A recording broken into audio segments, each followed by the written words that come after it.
В годы Великой Отечественной войны из Жамбыльской области на фронт отправились около 70 тысяч человек.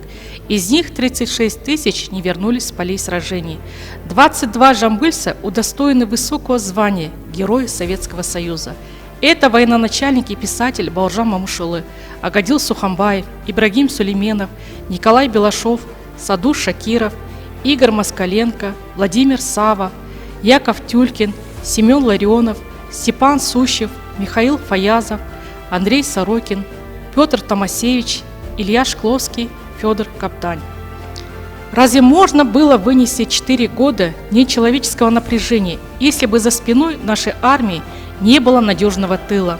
Казахская земля не была местом сражений, но жизнь жамбыльцев, как и всех советских людей, была подчинена девизу «Все для фронта, все для победы». Поражают производственные темпы тех лет. Буквально за 4 месяца была построена железнодорожная ветка Джамбул-Чулактау. Рабочие заводов и фабрик перевыполняли нормы порой на 400%. В газетных публикациях того времени, к примеру, сообщалось, что за 2 месяца рабочие локомотивного депо сэкономили 42 тонны угля. В этом депо, по архивным данным, работала молодежная бригада, которую возглавил машинист Абдрахман Бабаназаров. Люди работали по 4 суток подряд, затем небольшой отдых и снова на работу. Спали в бараках на деревянных нарах, даже не было времени помыться. Угольная копоть делали рабочих похожими друг на друга, и приходилось обозначать на ступнях ног номера, чтобы дежурный мог вовремя разбудить. Самим проснуться не было сил. Именно во время войны страна впервые активно начала собирать металлолом, который шел на строительство тысяч новых орудий танков. Рабочие паровозного депо станции Джамбул 20 марта 1942 года во время воскресника собрали 82 тонны лома.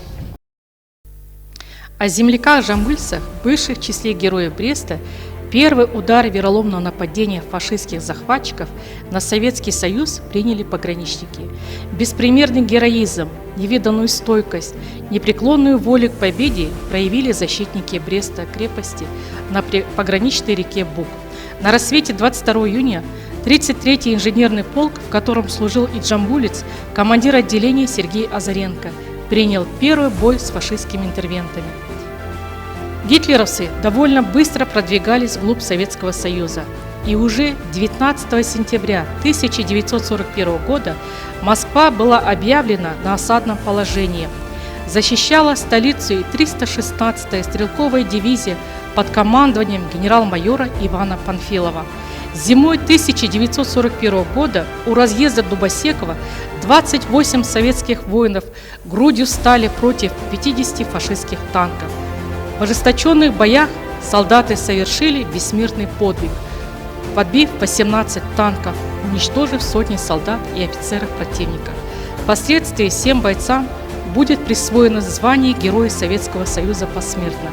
В числе 28 казахстанцев были и джамбыльцы Николай Белашов и Игорь Москаленко. Гвардии старший лейтенант Бауыржан Момышұлы 5 раз выводил свой батальон из окружения под Москвой. В одном из боев его подразделение уничтожило 120 фашистов, вывело из строя 2 танка. Сын казахского народа был искусным военачальником и стал примером настоящего героизма и отваги. В тот страшный день земля рванула небо. От грохота застыла в жилах кровь. Июнь цвета сразу канул в небо, и смерть вдруг оттеснила жизнь, любовь. Надели гимнастерки и шинели. Вчерашние мальчишки цвет страны. Девчонки на прощание песни пели, желали вышить грозный час войны. Война как ком, катались по дорогам, неся разруху, голод, смерть и боль. Осталось живых их совсем немного. Вышли первый, самый страшный бой. В атаку шли за правду, за отчизну, за мир, за мать с отцом, за добрый дом. Защитить от ужасов фашизма, права на жизнь, что разрушилось кругом. Не пропустили вражьи танки, герои Родины своей. В сырой земле лежат останки, лежат тела богатырей. И слава им ветра разносят, и слышит Родина слова. Их было только 28, за их спиной была Москва. С непривычки трудно на войне, а казаху трудно вдвойне. С непривычки ко вздоху, к роте, к танку, к пушке, ко всей войне. Шли машины, теснились моторы, а казахи знали просторы, и отары, и тишь, и степь. А война полыхала до мной, грохотала, как цех огромный, била, как железная цепь. Но врожденное чувство чести удержало казахов на месте. В Подмосковье большую пургу не сдавали рубеж врагу. Постепенно привыкли к стали, к громыханию и к огню.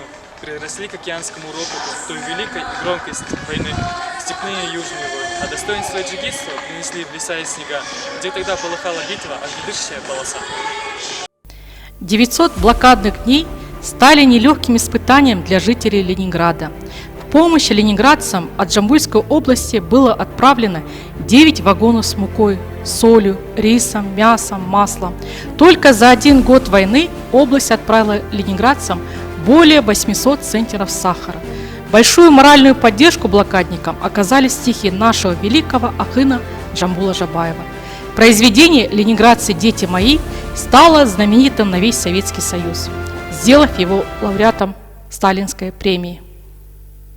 Начали. Ленинградцы, дети мои, ленинградцы, гордость моя, мне в струе степного ручья виден отблеск леской струи. Если вдоль снеговых хребтов взором статическим я скользну, вижу своды ваших мостов, взор балтийских голубизну. Фонари вечерних рои, золоченных крыша стоя, ленинградцы, дети мои, ленинградцы, гордость моя.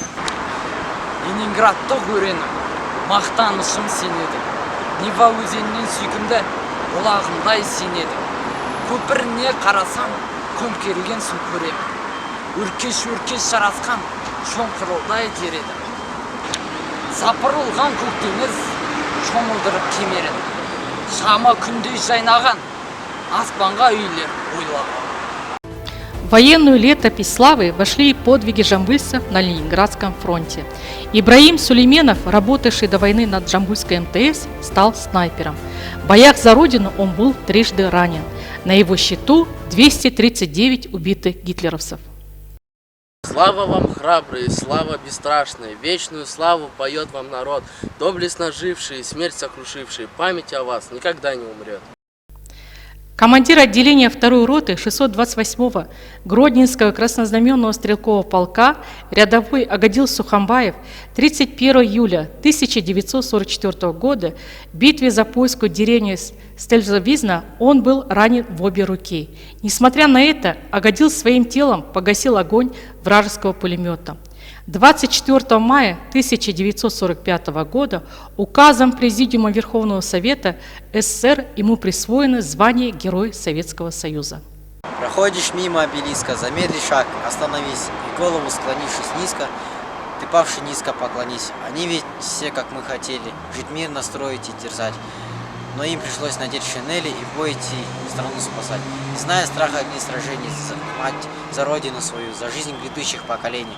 А далее жизнь свою в бою. Проходишь мимо обелиска, замедли шаг, остановись. За все спасибо вам, солдаты, ветераны. И в добрый час, счастливый час, час мирного рассвета. Во имя вас, во имя нас мы празднуем победу.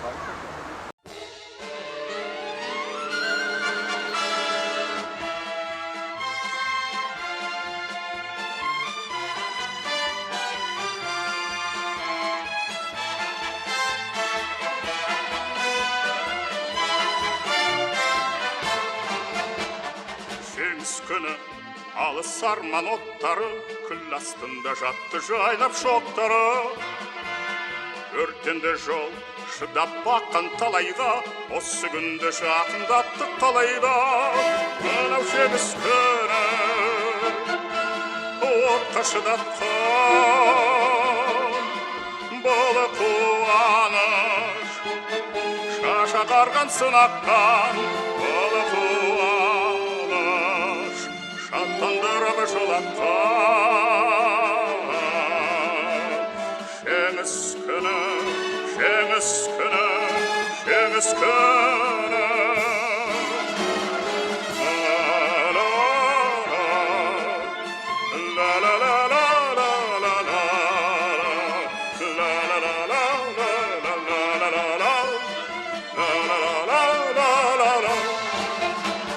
Күні түні Мартин қарап тұрмадық, отанымыз көзін бір сәт жұмбады. Күні түні өлем деген жоқ ойда, осы күнді жақындаттық қалайда. Мынау жеңіс күні отқа шыдатқан бұл қуаныш, шаш ағарған сынақтан бұл қуаныш, шаттандырып жылатқан жеңіс күні, жеңіс күні, жеңіс күні.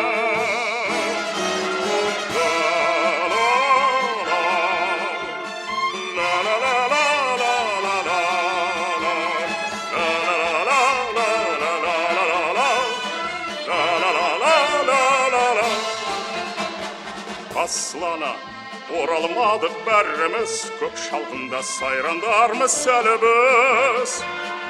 Европаны шарлап шығып көп айда, осы күнді жақындаттық қалайда. Мынау жеңіс күні отқа шыдатқан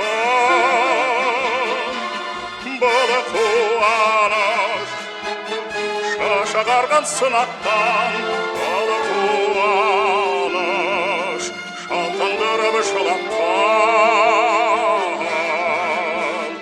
жеңіс күні, жеңіс күні, жеңіс күні. Мынау жеңіс күні отқа шыдатқан бұл қуаныш, шаш ағарған сынақтан бұл қуаныш, шаттандырып жылатқан жеңіс күні, жеңіс күні, жеңіс күні.